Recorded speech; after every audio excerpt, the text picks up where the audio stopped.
Time to nut up or shut up. Alright, I think I got her. Oh, remember to double tap.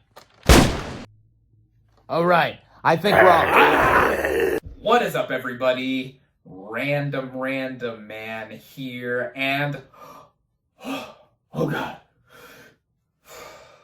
Alright, who stole my glasses? Nah, I'm just kidding. I am wearing contact lenses. Yes, I have been wearing these temporary ones for a little over a day now, getting used to sticking them in and out of my eyes. The difference in depth perception. Does that mean I will completely ditch my glasses and my former iconic look? We shall see soon, but either way, this is how I will appear for the rest of this review, as I am here bringing you my review for Zombieland Double Tap. Now, the plot of this zombie comedy basically follows Tallahassee, Columbus, Wichita, and Little Rock, played by Woody Harrelson, Jesse Eisenberg, Emma Stone, and Abigail Breslin, respectively, as they all head out to the American heartland and deal with evolved zombies, fellow survivors, and the growing pains of their snarky makeshift family. Going into this movie, I was very much looking forward to seeing it.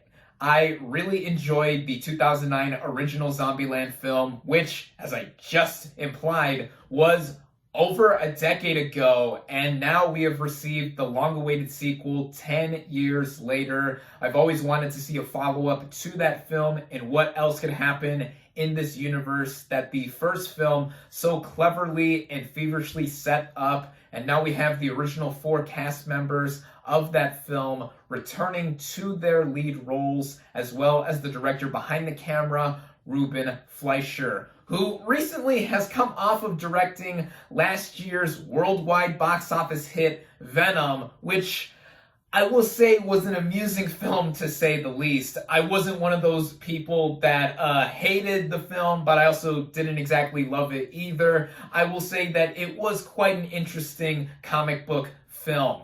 Either way, I was still pleased to see that Fleischer and our 4 leads have all returned for this sequel, and I was intrigued with the newcomers to the cast as well. Speaking of the cast, let's get right into their performances, as we have the likes of Woody Harrelson, Jesse Eisenberg, Emma Stone, and Abigail Breslin returning to their respective roles as Tallahassee, Columbus, Wichita, and Little Rock. With Woody Harrelson, he's just as great as ever. He's Woody Harrelson.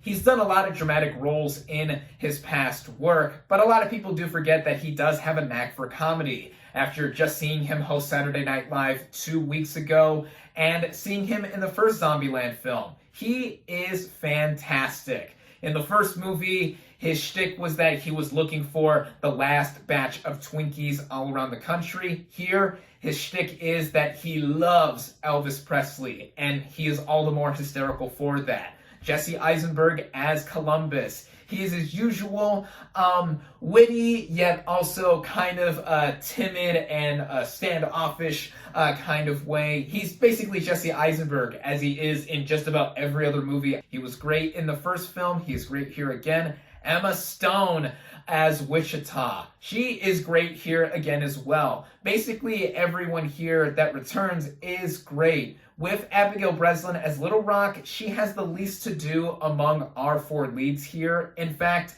she is billed after our 3 leads in the opening credits sequence. Harrelson, Eisenberg, and Stone's names all pop up before the title, Zombieland Double Tap, and then Abigail Breslin's name. She has not as much screen time as those other 3, and it's relegated more so to the fact that her subplot has her going off. It's also mainly due to the novelty of her character now being aged up almost a full decade, and seeing her not being so Little Rock anymore. But either way, I really enjoy Breslin here, as with the rest of our 4 leads. And getting into some of the new cast members, we have the likes of Zoe Deutsch as Madison joining the cast. And, oh man, As wonderful as it was to see the original four leads back in their respective roles, it is Zoe Deutsch here that steals the show in almost every moment that she has on screen.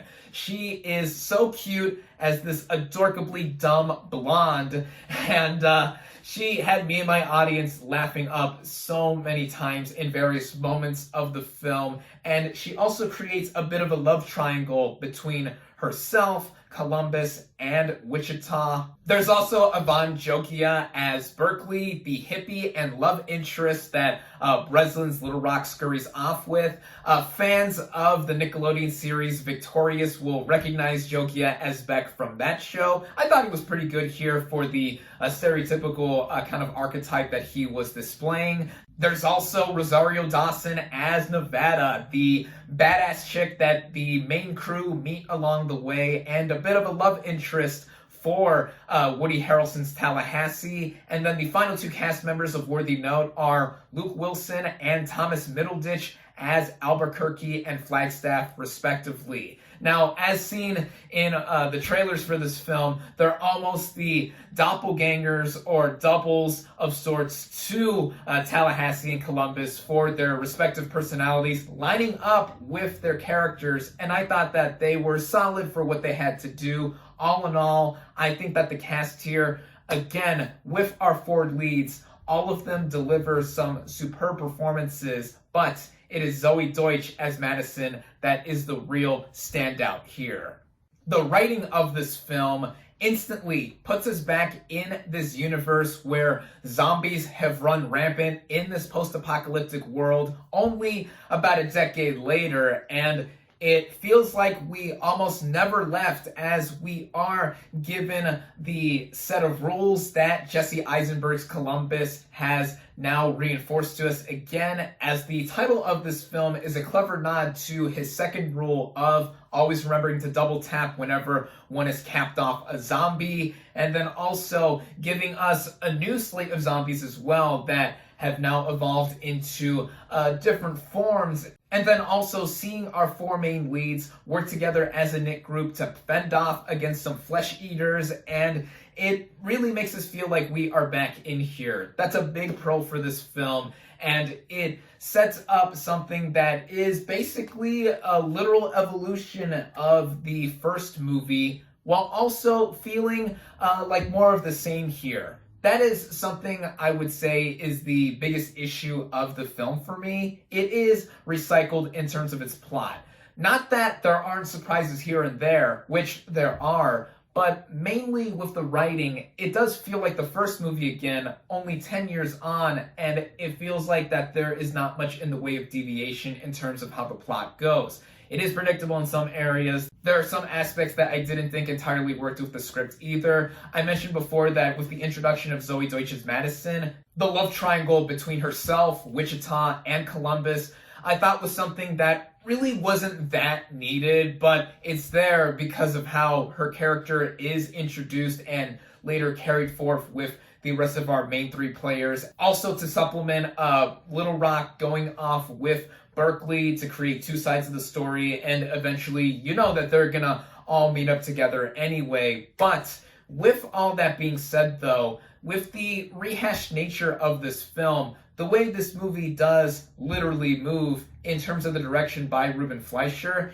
it does feel as energetic as it was in the first film. The way it all goes, running at just over an hour and a half, it feels efficient for what was focused on and what Fleischer really wanted us to see, and that a lot of the time goes in the way of the action, as it is just as bloody and nutty as ever, with a bunch of brutal gore and a bunch of other body parts being flown off either due to ammunition or just with the creative kills that characters in this film do show on display. One action sequence here, which is probably my favorite action moment between both Zombieland films, is all done in what appears to be one take, and I thought that was so impressive. Also, given how this is a zombie comedy, or a zom-com if you would, The way the action does interweave with the comedy of this film and bring on the laughs, it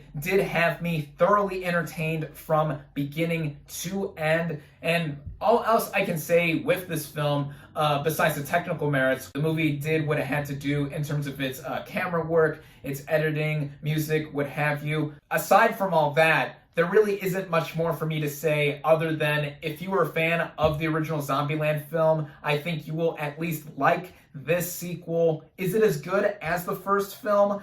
I would say no, in that the first film set up a lot of novelties with it, and it being a cult classic, it's hard to make a follow-up no less 10 years later that would live up to the original in every aspect. And as I mentioned before, there is a lot of stuff that is redone that the first film did, but it's something that I think is worthwhile nonetheless. It is a good sequel. If you are going to see this film, do not get up right away as soon as it ends, as you should stay through the mid and end credit scenes here. These are some of the funniest mid and end credit sequences that I've seen in recent memory, and I think they add on to this being worth watching for any fan of zombies, comedies, or the first film in general. I recommend Zombieland Double Tap.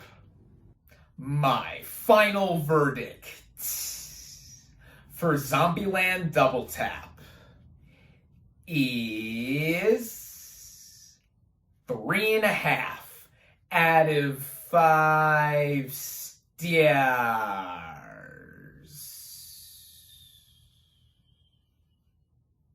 Thank you all, as always, for watching. Be sure to like this video, comment on what you thought of Zombieland Double Tap. Social media links in the description. Subscribe to my channel for more, and I'll catch you on the next movie review.